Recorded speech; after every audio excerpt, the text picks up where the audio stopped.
We will see how we can fetch the data using URLSession in Swift. So for fetching the data, I have this API, the mode API, which whenever we are hitting the request, it will give us this response. So every time the activity will be different. So we'll just try to fetch this data and see if we are getting the data using URLSession. So in order to do this, first of all, we need to understand what URLSession is. So URLSession is it's a class provided by Apple to handle any type of network request, and it provides different types of methods to efficiently fetch the data from the API, and also we are able to handle the errors if we have any. Okay, so let's create a URLSessions shared data tags. Now you can see that there are few options here. The data task with URL request, and with some completion handlers. So we will see with URL and completion handler. Now URL object. Now this URL object we need to create from this URL string, right? So this is our URL string. So for that we will say let URL equals to URL from string. Oops. Right? And we'll just copy paste this in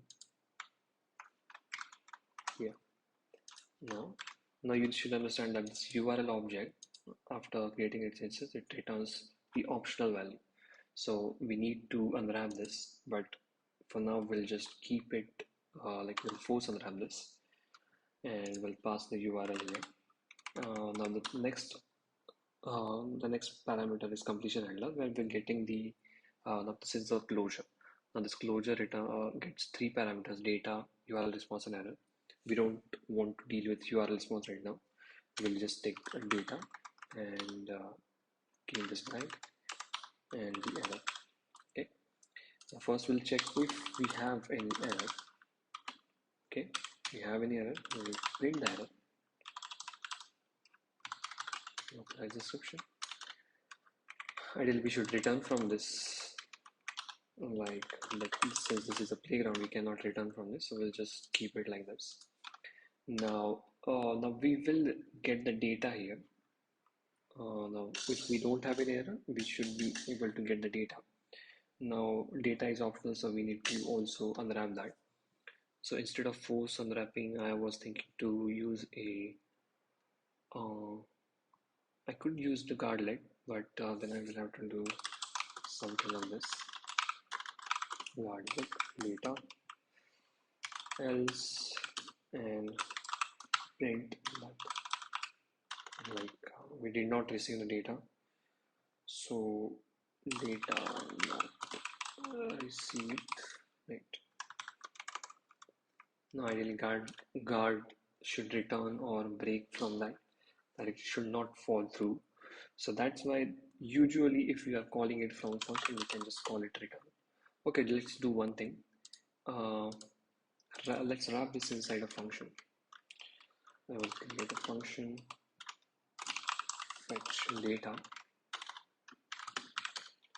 and we'll take all of this code, paste it inside fetch data, and we'll just call fetch data here. So that way we can return from this function. Cool. So once we've done that, so we can keep also this, and now what we want to do is that if we get the data, let's print the data. Now one more thing that we need to understand: whenever we are creating this data task, this task needs to be called, and to call this we have to call this a resume method. So what this does is that since this is an asynchronous call and we are fetching data from the server, it could take time. And now we will trigger this task right away, right? But what does this resume do is that it will execute that task right away, but this block will be called once we get a response here. And that means once we get the response, it will resume this block of code. So that's what this resume function does. Now let's try to run this. We should be able to see some data in the console C. Now we are getting this 124 bytes. What does that mean? That this data we are getting from this URL, right? Now we need some kind of way to decode this data into our custom models, so that custom data types, so that we can use it. Now, in order to do that, Apple provides a JSON decoder class, and the requirement for that JSON decoder is that we need to have our own model or data type which conforms to a codable protocol. So let's create a model. Let's say this is an activity. We'll call it activity model, and we will confirm it with codable protocol. And one more thing is that for this response, whatever we are getting, in order to decode this, we don't need to mention all the properties. We can just take few of them and go on. So let's take the activity. Make sure that you are matching, it is case sensitive, so you should only mention the keys that, like, you should be mentioning it in the correct way.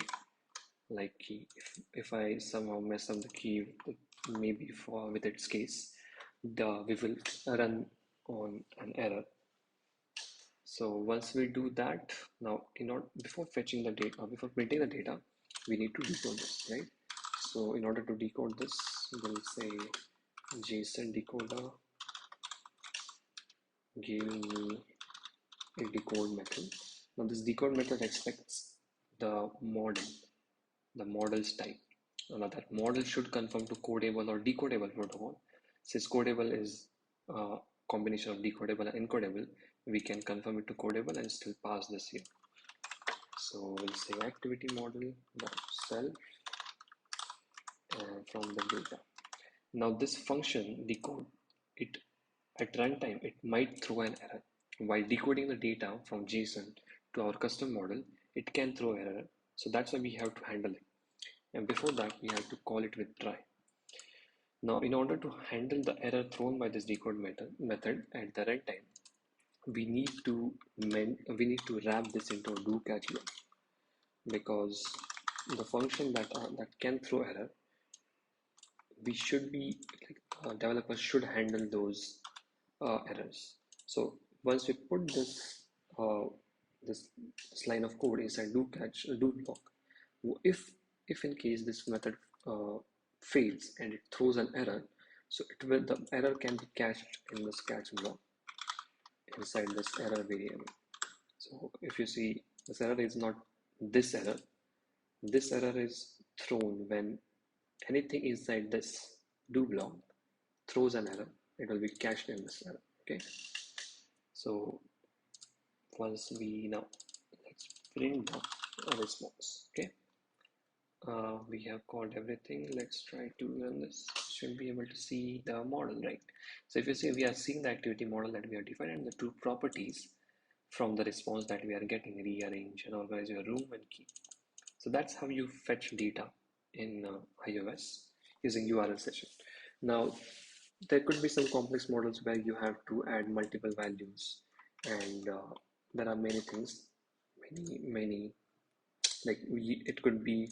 Now let's try to fetch this price. This price is not of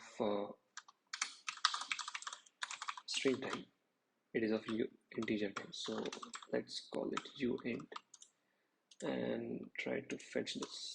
We don't have to change anything else, we just update this model, and you can see that we also get the price, right? If we again try to run this, we should be able to get some different response, because this API response gives a response every time something new.